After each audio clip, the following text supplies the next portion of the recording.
We're gonna play Kahoot. I'm really excited about it. It's gonna be a lot of fun. Israel trivia. We'll also obviously go over some information about the program that we have in Haifa.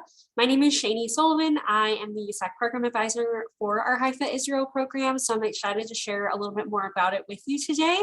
I know it's a unique program. It's a really amazing location, and so I'm excited that you're interested in it. And we'll just hop right in.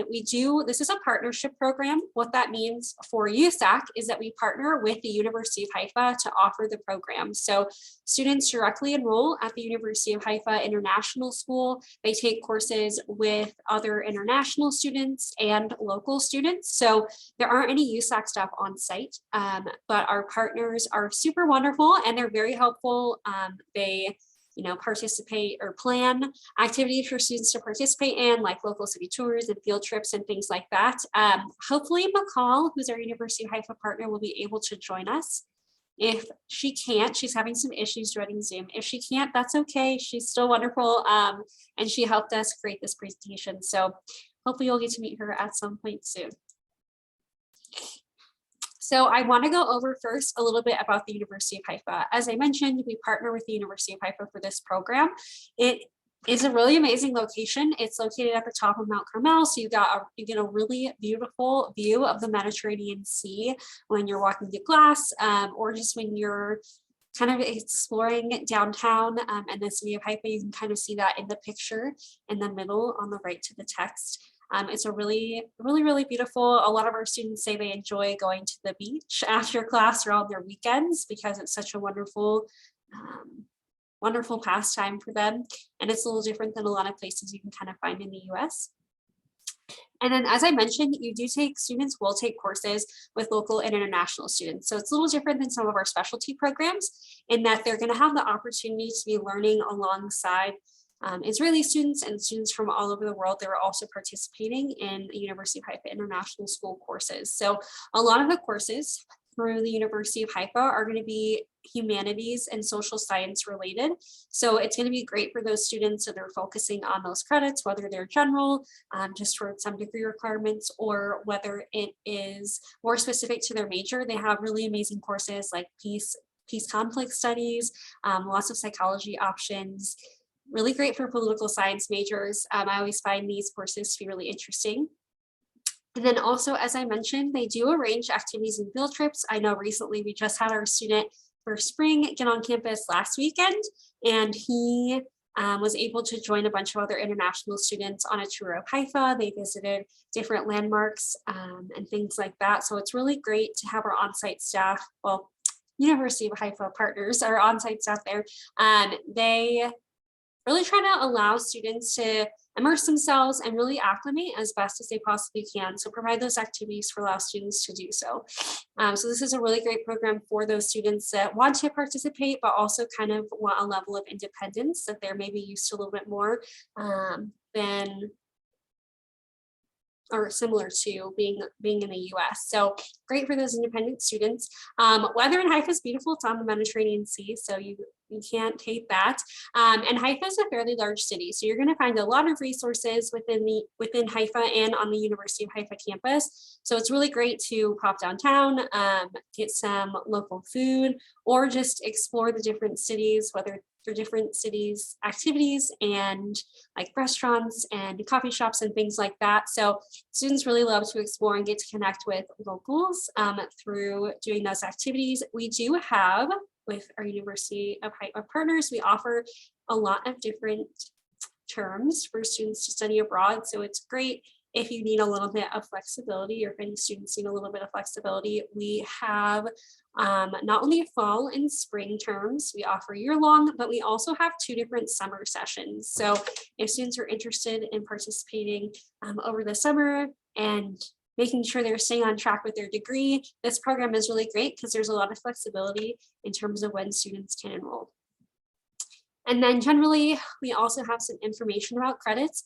Usually credits transfer about 1-to-1 from US to Haifa, so that's nice. In a lot of ways, ultimately that's going to be up to a student's home university and their academic advisor, but generally in the past, that's kind of what has happened. A lot of our students tend to live on campus. they can opt to live off campus, but you're going to have a lot more resources living on campus. They have kind of a variety of living options for students. They're generally apartments, so you share common spaces with other students, and maybe you have either one roommate that you actually share a room with, or you have a private room. So kind of really students get to pick what fits best with their lifestyle. And then just a little bit about USAC, if you're not super familiar, we have over 50 programs that are all over the world, quite a lot running right now, which is really exciting, more than we have since the pandemic has started. So it's really great to see students off in all of these different locations. One of our biggest goals is making sure that study abroad is affordable. So we have a lot of wonderful resources for students, whether that's USAC scholarships, or even just giving tips and tricks on how students can kind of fund their study abroad experience. And we have those on our website, but we also have really great resources for external scholarships too. So our website's a wonderful resource for students and staff on university campuses if they're really trying to help students navigate how to financially make their study abroad experience possible. We also really try to focus on authentic, immersive experiences, both academically and outside of the classroom. And you can kind of see that through what I've been talking about with our University of Haifa partner. So I went a little bit over what partnership means for USAC, and I think that it really does allow students to kind of create their own experience abroad and take ownership of that. So hopefully you see that throughout the presentation a little bit, and especially throughout Kahoot. And then also what we do at USAC, what my role is preparing students for life abroad. So since we do have a partnership program with the University of Haifa, there is a host university application. What that means is that students apply to USAC, and then I work with them to apply to the University of Haifa. And it's not a difficult process. It's just to make sure that the University of Haifa has all the information they need so that you can enroll in courses and things like that. We also provide visa guidance. So making sure that you're prepared to apply for your student visa if it applies to the term that you're studying abroad. Or summer programs, students are not required to get visas, which is really nice. But the visa process is pretty simple. Students generally do great with it. It's really nice because a lot of the times they can just pop to an appointment, they get their visa the same day, and then they're prepared to go abroad. We also provide housing guidance, so making sure that students are aware of all of their options on campus. I know that I talked about the dorm options, but it kind of goes a little bit more into detail about things to consider when selecting your options, what amenities they offer, and things like that. And then we also try to arrange a group flight for all of our programs. What that means is that we work with Frosh, who is a partner we worked with for a really long time here at USAC, and they one, help you book the flight, but also if you're you could be traveling with other students on the program. So it's really nice to kind of be able to connect with students from USAC well and before you're going abroad. And it kind of takes a little bit of the stress off you all to book that flight. And then we also help get your transcripts from the University of Haifa. They're really wonderful partners, as I mentioned. So it's nice to be able to help students kind of ease that process as they transfer back and make sure their credits get to their home university. Also, feel free throughout, if you have any questions, to put them in the chat. We are going to be playing Kahoot, so it's just some fun Haifa trivia and Israel trivia, cultural trivia, things like that. So let me reshare my screen. I'm going to stop sharing really quick and then reshare just to make sure I share the correct screen.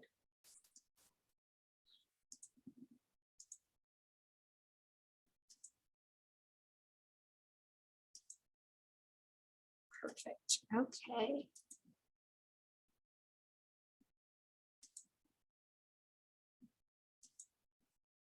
So if you have not played Kahoot, it's pretty easy, and I think it's a lot of fun.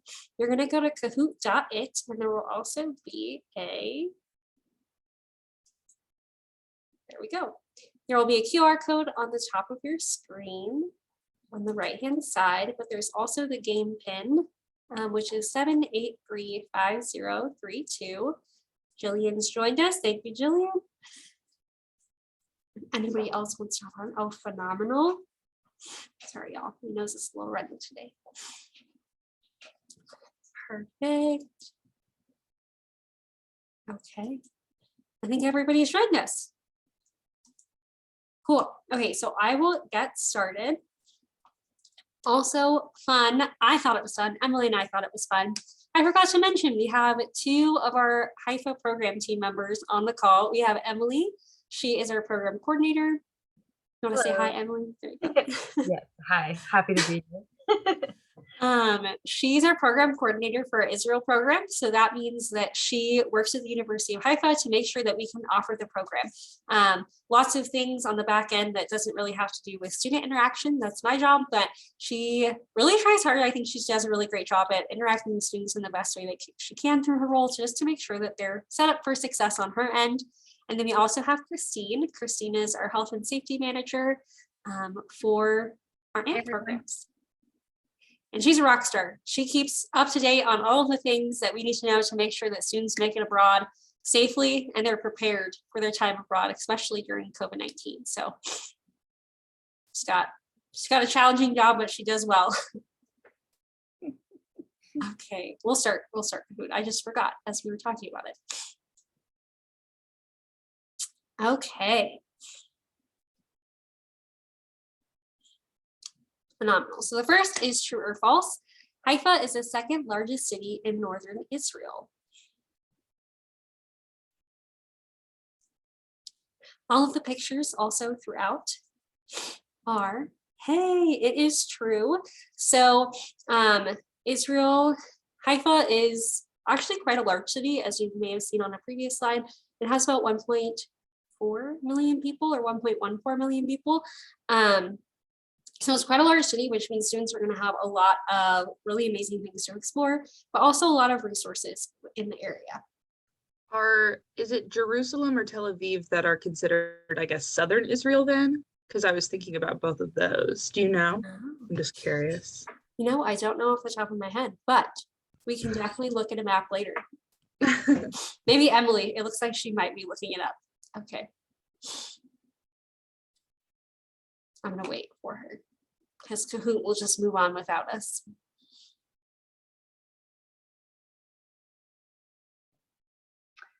It's saying Tel Aviv is in central West Israel. And then, let's see,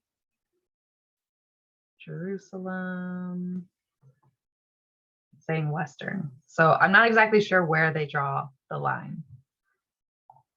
It's okay. I was just curious a little bit, but. No, thank you for asking. I appreciate it. A lot of our students that tend to go to Israel are very familiar with Israel, right? They have some connection to it, whether it's like cultural or just their ancestry, right? They have family from Israel. So I'm not surprised that you asked that, just because usually our students are really interested in Israel. So I appreciate you for speaking up. Ooh. Carolyn coming in hot. Thomas is close second. Okay, so the University of Haifa is located at the top of which mountain? And I did mention this in the beginning, so you got a little hint before. This is also the view. Not from. Oh, good job. So it's Mount Carmel. As I mentioned, that is where the University of Haifa is located. And it's really great view of the Mediterranean. Definitely, maybe I can find it in a minute, but there's a really great interactive tour of the University of Haifa that you can find online, and it gives you a lot of beautiful views of not only the campus and the classrooms and different buildings, but what you can see every day walking into class. Okay, Stephanie's and Lee, Jillian, I believe in you. You're going to catch up. I like the commitment. You're like, yeah, I am. I'm going to catch up. Which of the following course subject is not offered at the University of Haifa?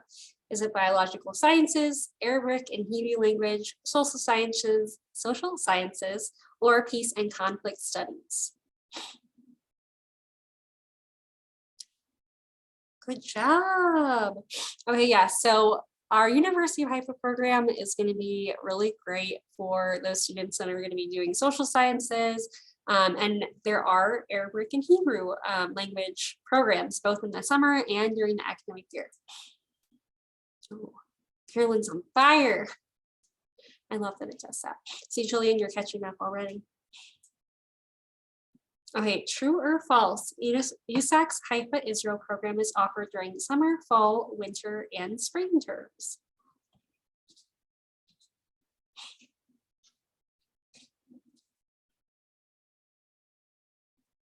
Hey, it's false. So technically, we do have summer, fall, and spring.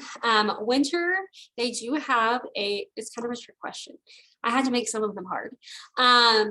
We do have a winter intensive Hebrew language program with Haifa, but it's only for students who participate in the spring term. So it is offered, but it's not its own term, whereas some of our other USAC programs, we do have January terms or winter terms. Sorry, to our one friend that didn't get it right. Okay. University of Haifa International School offers which of the following immersion opportunities? Is it internships, field trips, volunteering, or all of the above?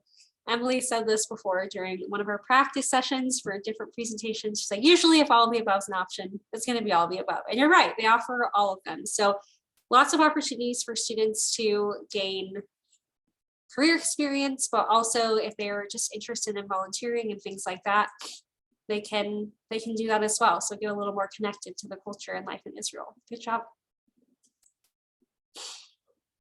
Okay, Israel has more blank per capita than any other country, including the world's only one underwater. I'll give you a hint, it doesn't have to do with the picture.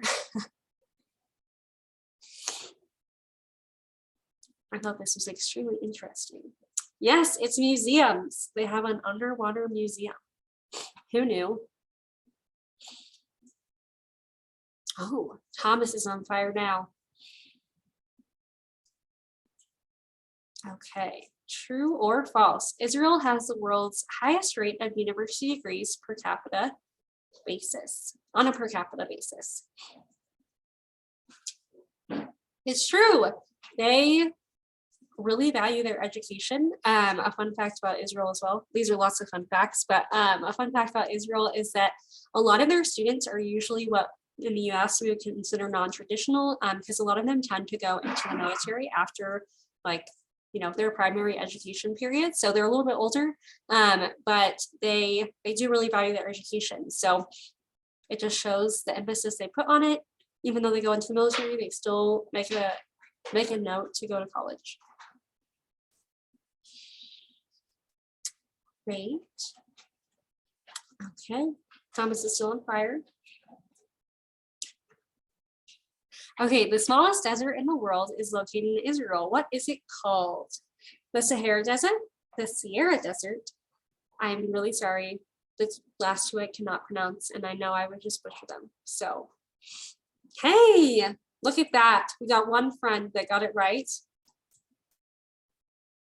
Oh my gosh, Karen, how do you guys know so much about Israel? I will say I did try to learn about our program before, so I'm happy about that. She tried. Good job. You succeeded. Okay. Israel is the only country that has successfully revived a dead language, and it's its national language. What language is it? Is it Arabic, Hebrew, Israeli, or Russian? Yes, good job already. So the answer is Hebrew. I thought it was interesting because about 20% of Israel speaks Russian, which I had no idea. That's why it's in here. But yes, I thought that was amazing because I've never really heard of that before. So it's wonderful that they really kind of brought that back. Everybody, you're all killing it. Okay, last question. Haifa's coast is lined by what body of water? Is it the Pacific Ocean, the Dead Sea, Mediterranean Sea, or the Persian Gulf?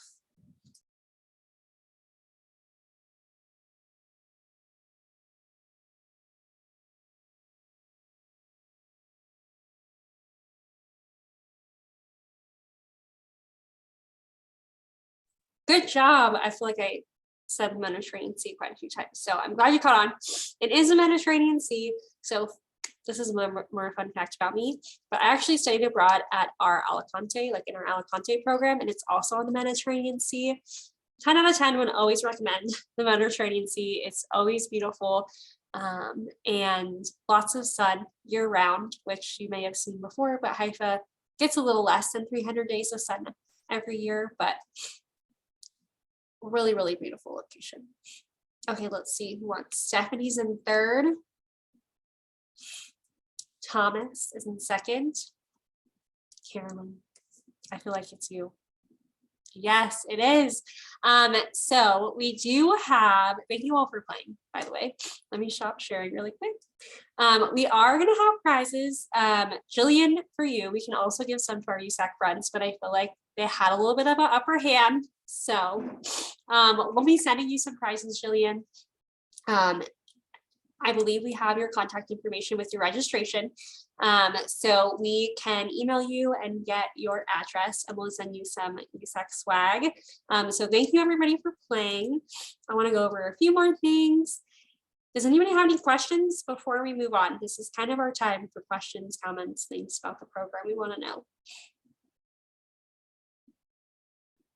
Could you talk a little bit more about the housing options? I know you said that they had dorms available, like location and kind of how that works. Yeah, so how housing, thanks for joining, Thomas. How housing works is it's something that you actually complete as a part of the host university application process. So you kind of get to pick that way. We try to make the housing guide, which is information that we pull and get reviewed by the University of Haifa to make sure that we have all the most accurate information. At least for right now, and this past 2 semesters, we've only had students stay in the Talia dorms because it offers private rooms in a shared apartment. So what that means is that it can range, I believe, from 3 to 5 students per shared apartment, but each student has their own room. They do have, you'll see, maybe you saw on the first slide, there's the Fetterman dorms. But those are, they offer shared rooms. So it's going to be a little less expensive, but just with COVID-19, the University of Haifa didn't want to offer that as an option just to make sure students were as safe as possible and could have had their own space if they felt like they wanted to utilize it. But so it's nice because, students have the option to go back and recuperate in their own space, but they also have the option to live with other international students and local students. So the dormitories are on campus. They're located within walking distance to class and things like that. And then I think it's like 10 or 15 minutes from downtown. So it's pretty accessible by taxi. There's also buses that get from campus to the city. So it's really great location, but some students in the past, depending on their age, like I said, a lot of Israel students are a little bit older. So this program really draws in lots of different types of students. So if they're interested in living off campus, that is an option. Ultimately, that will be up for the student to arrange themselves. Haifa does have some resources, but they don't necessarily arrange off campus housing. Hopefully that helps a little bit. I do have a question that I wanted to ask about. It's a little more detailed, but figured now's a good time. So I have been hoping to go to Israel on this program for a while. I was originally hoping to be there now, but COVID has pushed it back. So I'm looking at the summer program, but I know I got the Gilman scholarship, and the rules are that I can only go at a level 3 country if it's only because of COVID. And so with, Israel having some other issues on the travel advisory, I was wondering if you all knew of anywhere that you would recommend as a second or third option within USAC's program. And then also just because I do want to have 2 or 3 choices to see for the summer, how do I go about doing that? Do I need to do a separate application for all 3, or that kind of idea? Yeah, that's a good question. I'm glad you're thinking about it because we do tend to recommend students to have backup plans just because you never really do know. Some universities have very like strict rules in terms of students traveling to level 4 countries. So if at any point, Israel went down to level 3 and then went back up, things like that would happen. So I'm glad that you're thinking about backup plans. We can always connect you with our Gilman advisor here at USAC. Her name is Dominique. She's a rock star. So she can kind of walk you through that, any questions you have about Gilman. But on our end, Sorry, I want to jump in really quick. Just because the advisor that Shani's mentioning, she did send us an update a couple days ago, actually, that Gilman is loosening their restrictions, basically. And Israel is on the list of locations that are available to students to use their scholarships, regardless of the current travel advisory. So ideally, there should be no problems with you going to Israel, but yes, Shani can still help you work out a couple backup plans if you still want those. Yeah, I think it would be good for us to maybe meet just to figure out what exactly you're looking to get out of study abroad. Because I think that will definitely vary depending on the program. If you're more focused on your academic, components of making sure you get your degree requirements, or you're more interested in language, or maybe you're just more interested in the Middle East in general, or maybe that part of the world. So we can definitely meet if you're open to doing that, and just kind of chat through your options that way. Because I think that we have lots of programs. And so I just want to make sure that I suggest the right ones. And we have a little bit more time to chat about them. And I actually have a QR code, and I can put the link in the chat for you to meet with me. Let me find you. That sounds great. I wasn't sure if originally I would ask, because I wasn't sure how many people would be here, but I don't know if you all did this on purpose, but right after the Kahoot, everyone's screens came back on with a little USAC in the corner, and I was like, oh, there's a lot of faculty. It's okay, I can ask a question. Yeah, of course. No, you're always welcome to ask questions. I'm sure a lot of our USAC friends will be joining us throughout different presentations throughout the week. We have a lot of new staff, so they're also learning about programs and things like that. So yeah, I just started in January, so I'm here to learn as much as I can. No, I appreciate you all joining us, and I'm glad that you feel comfortable to ask questions. But if you want to scan the QR code, you definitely can. I also can send you a link later or in the chat. And then we can meet to chat. We can schedule a time that works best for you and kind of figure out any backup plans. But I'll definitely also share Dominique's information with you, because she'll be super helpful in navigating the Gilman and making sure that it does apply. Yes, that would be great. And also with that QR code you sent, it pulls up with Australia. Is that you or your main? That is me. I'm not sure why it does that, but you can feel free to use that too. I just wanted to double check that was I made it to the right one. Yes, that's fine. It should pull up them all, but that's okay. That was to me. I have a question. I've worked with a lot of students at other universities who were taking advantage of their birthright trip to Israel. Is it common for students to pair that together with this program? Is it possible to do that? Also, is it possible to do that in an economic way that maybe birthright helps to pay for their flight over, or is that not something they can do? So what are you familiar with that, or is that just such a case by case that we don't really know, people do that on their own and then they participate in the USAC program? Emily might have more information. That's a really good question. I have not yet worked with a student that's done that. The only cases where I've really worked with students as if they have been a dual citizen. So maybe they're a citizen of Israel and the US. And then they, wouldn't need a visa. And they kind of find that out through the process. But I'm not sure, Emily, if you have more information. I don't actually. I know students have wanted to go there just because of their background and culture and things like that, but I've never had that specific scenario come up, so I'm not exactly sure how that would pair, but I would imagine it could work out, I would think. I bet. Yeah. Okay. I just thought I might share. I had a friend who is culturally and ethnically Jewish, and they always, when telling me about their birthright experiences, it was kind of that the birthright tend to be more structured programs. So I don't know if they like would work with like, you can do the structured program, but also like be getting university credit. But I do know that theoretically, at least the community that she was gonna eventually go through and get birthright from was going to pay for it in full. So I know some of those are really great and they're out there, but I don't know how it would work if you can do both. And I guess maybe it depends a little bit on the community and the, or religious organization. Yeah, thank you. Yeah, but we can definitely look into that too. At least ask our partners. I'm sure McCall would know. Yes, I'm sorry that our partner McCall wasn't able to join us today. For some reason, Zoom is just not working in Israel at the moment, so she was unable to join us.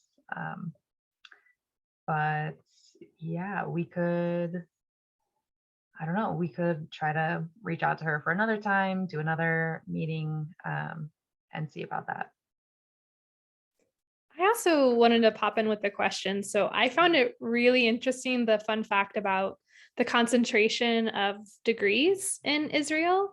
So it just kind of got me thinking, like, if you have any like awareness of what the general education system looks like in terms of, is it similar to the American system, like lots of discussions, or is it more lecture heavy, that kind of like academic difference? I would say it probably varies similarly on like the class. A lot of at least a lot of classes with this program are probably going to be a little bit smaller, just because they are usually so focused, but I would say it definitely varies. So there's opportunities for discussion, especially in the Hebrew and language courses, Arabic courses. They're going to have lots, especially like the higher level they go, they're going to have lots of opportunities to like interact with the language. So interact with locals, and kind of like immerse themselves in that way in an educational environment or setting, which is really nice. But I would say it's definitely a mixture. They kind of have different opportunities if it's learning, but also class, or I guess collaboration with other classmates and things like that. So I would say it's similar in that way, but I think it will also vary depending on the class and the size of the class. So how many people are enrolled.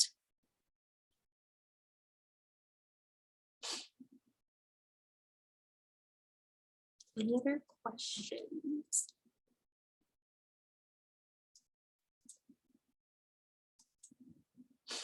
Well, if there are no other questions, that's okay. I will make sure to reach out to Jillian with, and if you're setting up a meeting for Australia, we can meet to talk about Israel, and we can chat through any additional questions. I did want to bring up that it is USAC week, so it's our 40th anniversary, which is really exciting. And we do have we have a scavenger hunt contest that our marketing department is putting on. So make sure you follow us on our Instagram, which is USAC Study Abroad, I believe. And make sure to follow all the events that we have going on. They have questions that are going to be posted on our website. You can answer them and get points. And then winners will receive vouchers for summer 2022 if you do decide to study abroad during that time. So I can, of course, send you more information too via email, or we can chat a little bit more about it when we meet, which I know this week is busy, so maybe I'll just email you more information. But make sure to follow us on social media and check out our website, because that's where all the information is. The link is kind of at the bottom, but I know it's a little bit longer, so I can put it in the chat as well. That was the presentation, really. I hope you enjoyed Kahoot. Are there any last minute questions? I'll try to get this link here really quick. So I can put it in the chat. Just because I am planning on going in the summer with that little scavenger hunt thing, how does it work? Are there queues online and then I send them to someone to like get points for it, I guess? Or yeah, so if you go to that webpage, it kind of walks you through the steps. I believe the questions are online, but then you participate. Thank you so much. Have a good day. But then there are forms on our website, but then you can also follow us on social media, and I believe answer questions via that way. So I think it depends on the day. It looks like today we had a recent blog post that outlined how students can get involved and the 5 ways it looks like you have to list the 5 ways that we mentioned in that blog post. And then there's a form that's linked on that page. So it looks like it's different. We have a different activity every day or a different form for every day. So make sure to save that link that I put in the chat, and then you can get points. I can share my screen as well. I'm going to stop recording now.